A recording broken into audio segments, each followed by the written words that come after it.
আসসালামু আলাইকুম SSC 26 batch. কি অবস্থা তোমাদের? আশা করি সবাই ভালো আছো।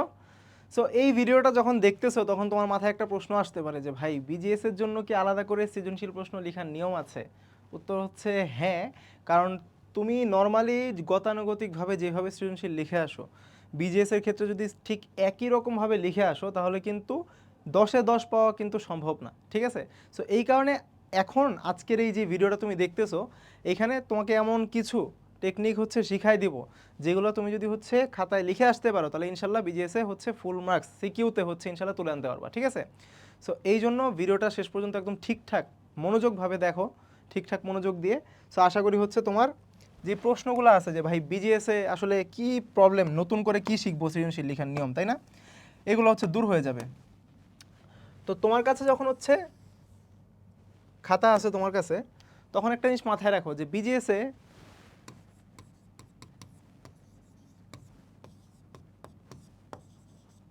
ক খ গ ঘ এই সবগুলোতে দেখবা যে কেমন জানি একটু ইনফরমেটিভ প্রশ্ন আসে, তাই না? যে হচ্ছে তোমার কাছে কোনো একটা কিছু জানতে চাইবে, সেগুলো তথ্য থাকে। সো বিজিএসে এই যে সৃজনশীল আছে, এই সৃজনশীলগুলো উত্তর করতে গেলে তোমার দুই ধরনের প্রশ্ন থাকতে পারে। একটা হচ্ছে তোমার ইনফরমেটিভ বা হচ্ছে ধরো তোমার থিওরিটিক্যাল প্রশ্ন, ঠিক আছে, থিওরিটিক্যাল প্রশ্ন যেগুলো হচ্ছে তাত্ত্বিক প্রশ্ন, আর দ্বিতীয়টা হচ্ছে তোমার ইনফরমেটিভ, ঠিক আছে। প্রথমটা, আরেকটা হতে পারে তোমার তাত্ত্বিক বা থিওরিটিক্যাল। সো এই জিনিসটার মানে কি, আসলে একটা এক্সাম্পল দিয়ে বুঝাই তাহলে তোমার জন্য বুঝতে সুবিধা হবে। ধরো ধরো তোমাকে হচ্ছে প্রশ্ন করলো, দুইটা প্রশ্ন।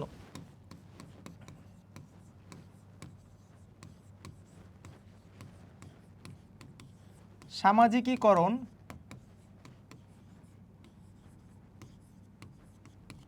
বলতে কি বোঝায়? আরেকটা প্রশ্ন করলো তোমাকে,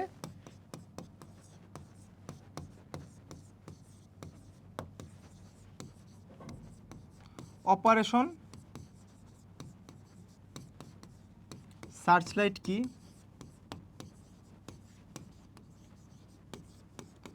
ব্যাখ্যা করুন।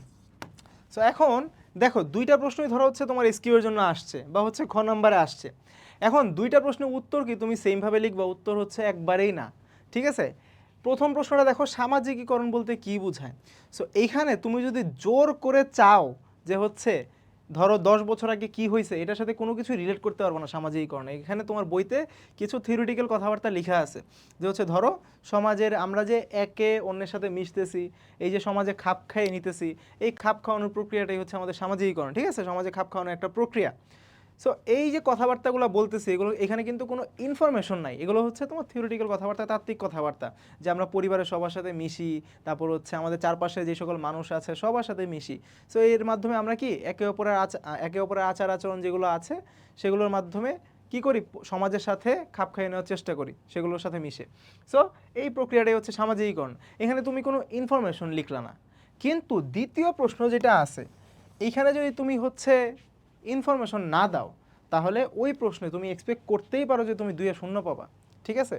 কারণ অপারেশন সার্চলাইট কি, এটা হচ্ছে এই যে আমাদের 1971 সালে 25শে মার্চ রাতে যে গণহত্যা চালানো হয়েছিল সেইটা অপারেশন সার্চলাইট। এখন এইটা যে তুমি ইনফরমেশন আছে এখানে তোমার বইতে, ঠিক আছে, চ্যাপ্টার টুতে যে ইনফরমেশনগুলো আছে যে হচ্ছে অপারেশন সার্চ লাইটের হচ্ছে দায়িত্বে কে ছিল, ঠিক আছে, বা হচ্ছে নীল নকশা কারা করছে, ঠিক আছে, নীল নকশা কারা করছে, তারপর হচ্ছে এখানে অ্যাটাক কারা করছে, সর্বপ্রথম কোথায় আক্রমণ করা হয়েছে, তারপর কাদের আক্রমণ করা হয়েছে, এখানে কি কি ক্ষতিগ্রস্ত হয়েছে, এই ইনফরমেশনগুলো কিন্তু তোমার বইতে আছে। সো তার মানে কি, এই প্রশ্নটা হচ্ছে তোমার ইনফরমেটিভ আর এটা হচ্ছে তোমার হচ্ছে থিওরিটিক্যাল।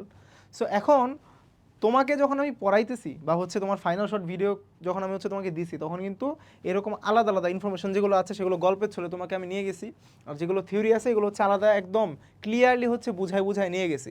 সো যখন তুমি সৃজনশীলের উত্তর করবা, এবার আসো সিকিউর উত্তর যখন করবা, ক নাম্বারে তুমি যখন ক নাম্বার প্রশ্ন লিখতেছো, ক নাম্বারে তোমার হচ্ছে হুবহু তোমার বইয়ের লাইন থেকে তুমি উত্তর করতে পারবা, সেটা ইনফরমেশন আসুক কিংবা হচ্ছে কোনো থিওরিটিক্যাল কোনো ধরো হচ্ছে সংজ্ঞা জানতে চাক, উত্তর করতে পারবা। খ নাম্বারে গিয়ে তোমার শুরু হবে এই জায়গায় আসল গেম, কারণ এখানে তোমার দুই ধরনের প্রশ্নই কিন্তু আসতে পারে। সো তোমার বইতে আগে মাথায় রাখবা, আবারও বলছি যে হচ্ছে তোমার বইতে যদি কোনো ইনফরমেশন থাকে বা হচ্ছে যদি থিওরিটিক্যাল কোনো ব্যাখ্যা থাকে, এগুলা ভালো মতো পড়তে হবে এবং এইগুলাই হচ্ছে খাতায় লিখতে হবে। ঠিক আছে, যদি কোনো ইনফরমেটিভ প্রশ্ন থাকে তাহলে চেষ্টা করবা যতটুকু সম্ভব ইনফরমেশন অ্যাড করার। ঠিক আছে, সেটা এক লাইনে হোক, ধরো অনেকগুলো 10টা ইনফরমেশন আছে, সো তোমার 10টা ইনফরমেশন না লিখলেও তুমি হচ্ছে 6 থেকে 7টা লিখো, বাট তুমি এগুলো অ্যাড করো, এক লাইন করে হলেও তুমি এখানে অ্যাড করো। ঠিক আছে, তাহলে টিচার কি বুঝবে যে হচ্ছে না, তোমাকে আমি যে প্রশ্নটা দিছি তুমি হচ্ছে বই পড়েই আসছো, সো তুমি জানো এটার উত্তর অ্যাকচুয়ালি কী হবে। ঠিক আছে, এবং এটা হচ্ছে 2টা প্যারা করে লিখবা। প্রথম প্যারায় হচ্ছে তুমি হুবহু যেটা জানতে চাও হয়েছে সেটা 1 বাক্যে বা 2 বাক্যে লিখে দিবা, এবং পরের প্যারায় তুমি হচ্ছে পুরোটা ব্যাখ্যা করবা। ঠিক আছে, বুঝতে পারছো? সো এই হচ্ছে আমাদের খ নাম্বার। এখন গ নাম্বার আর ঘ নাম্বারে যেই ভুলগুলো আমরা করি, ঠিক আছে, গ নাম্বার আর ঘ নাম্বারে আমরা যেই ভুলগুলো করি সেটা হচ্ছে, ধরো তোমাকে গ নাম্বার প্রশ্নে এখানে বিজিএসে তো আমাদের ম্যাথও আছে, তাই না? সো বিজিএসে কিন্তু ম্যাথও আছে আমাদের চ্যাপ্টার 3-তে এবং চ্যাপ্টার 10-এ কিন্তু আমাদের ম্যাথ পাবা। ঠিক আছে, চ্যাপ্টার 3 এবং আমাদের হচ্ছে আমাদের জিডিপি জিএনপির ম্যাথ কিন্তু পাবা। ঠিক আছে, জিডিপি জিএনপির ম্যাথ পাবা। সো যখন তুমি ম্যাথ করতেছো তখন তো ম্যাথের উত্তর যদি তোমার ঠিকঠাক হয়ে যায় তাহলে তুমি হচ্ছে উত্তর করতে পারবা, কোনো সমস্যা হবে না, ফুল মার্কস ইনশাল্লাহ পেয়ে যাবা। কিন্তু যদি ধরো বলে যে ধরো মুক্তিযুদ্ধে অবদানের ক্ষেত্রে নিচের কাদের তুলনা করা হয়েছে, ঠিক আছে, সো তোমার ধরো ছাত্র সমাজ থাকতে পারে, পেশাজীবী থাকতে পারে, যে কেউ থাকতে পারে। সো প্রথম লাইনে তুমি কি করবা, হুবহু অ্যান্সারটা লিখে দিবা। দ্বিতীয় লাইনে গিয়ে যদি এখানে তোমার ইনফরমেশন থাকে, আবারও বলতেছি ইনফরমেশন থাকলে কিন্তু অবশ্যই এবং অবশ্যই ইনফরমেশন অ্যাড করতে হবে। সো যদি তুমি এই জায়গায় ইনফরমেশন অ্যাড না করো তাহলে অলরেডি তোমার এখান থেকে -1 হয়ে যাবে, তোমার খাতা থেকে অলরেডি 1 নাম্বার চলে যাবে যদি তুমি ইনফরমেশন অ্যাড না করো। এরপর 3 নাম্বার প্যারাতে গিয়ে তুমি উদ্দীপকের সাথে হচ্ছে রিলেট করে বলবা যে হচ্ছে কেন তোমার মনে হইতেছে এই উত্তরটা সঠিক। ঠিক আছে, এই 3টা প্যারাতে 3 রকম কিন্তু তথ্য তোমার এখানে আসবে। ঠিক আছে, সো সবাই হচ্ছে একসাথে হচ্ছে কোনো রকমভাবে যদি উত্তর করে দিয়ে আসো তাহলে কিন্তু এই যে এখানে 3-এ 3 পাওয়ার যে সম্ভাবনা সেটা কিন্তু একদম শেষ হয়ে যাবে। ঠিক আছে, সো কি উত্তর জানতে চেয়েছে সেই অনুযায়ী উত্তর করে আসবা। ঠিক আছে, এবং লাস্ট কোয়েশ্চেন যেটা থাকে তোমাদের ঘ নাম্বার, আরেকটা জিনিস বলি, এখানে তোমাদের অনেকের প্রশ্ন থাকে যে ভাই গ ঘ বা সৃজনশীলের উত্তর কয় পেজ লিখবো। আবারও বলতেছি, সৃজনশীলের উত্তর কখনো পেজ ধরে হচ্ছে করতে হয় না।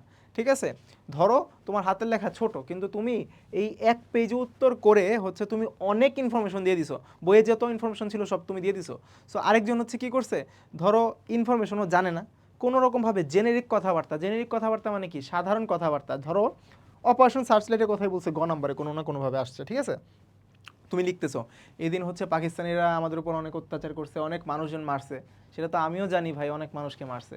সো তুমি নতুন কি জানো, ধরো তুমি লিখলা যে হচ্ছে ঢাকা বিশ্ববিদ্যালয়, ইপিআর রেজিমেন্ট, তারপর হচ্ছে রাজারবাগ পুলিশ লাইন্স, এই যে ইনফরমেশনগুলো অ্যাড করতেছো যে হচ্ছে এই সকল জায়গায় আক্রমণ করা হয়েছিল, সো এই ইনফরমেশনগুলো অ্যাড করার জন্য তুমি এখানে ফুল মার্কস পাবা। ঠিক আছে, একটা ইনফরমেশনের জন্য ফুল মার্কস পাবো না, আমি তোমাকে জাস্ট এক্সাম্পল দিচ্ছি যে এই ইনফরমেশনগুলো যদি তুমি অ্যাড করতে পারো সৃজনশীলে তাহলে তোমার লেখার মান আরও বেড়ে যাবে। ঠিক আছে, অন্য সবার থেকে তোমার এই লেখার স্ট্যান্ডার্ড হচ্ছে অনেক উপরে উঠে যাবে। ঠিক আছে, এটা কিন্তু সবাই করবে না। সো সৃজনশীল লেখার ক্ষেত্রে এই জিনিসটা মাথায় রাখবা। এইবার আসো ঘ নাম্বারে সাধারণত আমাদের কি প্রশ্ন দেয়, সাধারণত তোমাকে কোনো একটা কিছুর ধরো মন্তব্য দিয়ে দেয়, এটা তুমি যাচাই করতে বলে।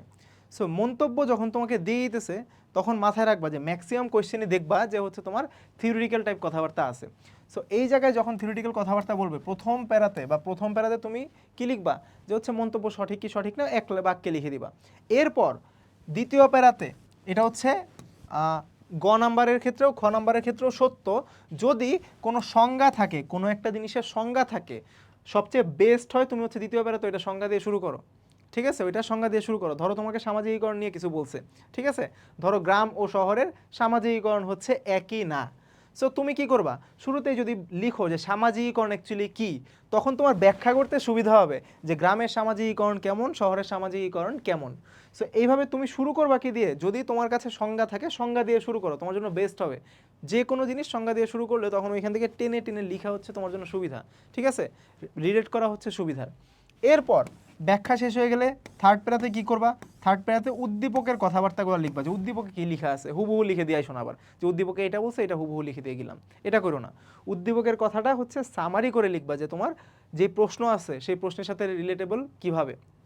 এবং লাস্ট প্যারায় তুমি বলবা যে এই যে এতক্ষণ ধরে তুমি অ্যানালাইসিসগুলো করলা, এই অ্যানালাইসিস থেকে তুমি বলতে পারো যে তোমার উত্তরটা অ্যাকচুয়ালি এটাই সত্য বা এটা হচ্ছে মিথ্যা, যে তোমার মন্তব্যটা যেটা আছে, ঠিক আছে। সো সৃজনশীল লেখার ক্ষেত্রে আবারও বলতেছি, বিজিএসে তোমার গতানুগতিক যে প্রশ্নগুলো থাকে, ধরো হচ্ছে বাংলার ক্ষেত্রে তোমরা হচ্ছে গল্প কবিতা রিলেট করে চলে আসো, ঠিক আছে, গল্পে যা বলা আছে সেটাই লিখে দিয়ে চলে আসো, বাট বিজিএস এর ক্ষেত্রে কিন্তু এই কাজটা করা যাবে না, কারণ এখানে তোমার ইনফরমেশনও থাকতে পারে আবার থিওরিটিক্যাল কথাবার্তাও থাকতে পারে। সো যেটাই আছে সেই প্রশ্ন বুঝে উত্তর করে আসতে হবে, ঠিক আছে।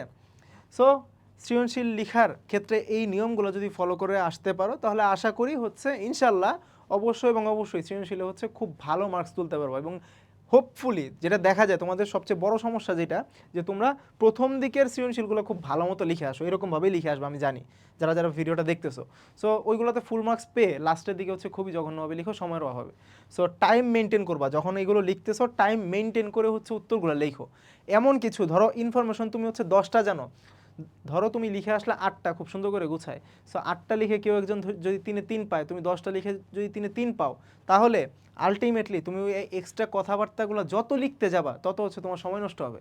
সো সবচেয়ে সুন্দর হবে প্রশ্ন দেখবা যে ইনফরমেটিভ নাকি হচ্ছে সেটা থিওরিটিক্যাল, সেই অনুযায়ী যত প্রিসাইসলি হচ্ছে সুন্দর করে গুছায় লিখে আসা যায়, ঠিক আছে, তাহলেই ইনশাল্লাহ খুব ভালো মতো হচ্ছে তুমি সৃজনশীলগুলো কমপ্লিট করে আসতে পারবা। সেম গোজ ফর এসকিউ, এসকিউর ক্ষেত্রেও কিন্তু এই যে যে থিওরিটিক্যাল বললাম ইনফরমেটিভ বললাম, এই সেমভাবেই হচ্ছে উত্তর করে আসতে পারলে খুব ভালো মতো এই যে রিটেন পার্টটা যেটা আছে, রিটেন পার্টে খুব ভালো মতো কিন্তু তুমি উত্তর করতে পারবা। ওকে, সো সবার জন্য অনেক দোয়া রইলো, সবাই ভালো মতো এক্সাম দাও, এক্সাম কেমন হয়েছে সেটা জানাও, ঠিক আছে। তো সবাই ভালো থাকো, সুস্থ থাকো, সবাইকে আল্লাহ হাফেজ, আসসালামু আলাইকুম।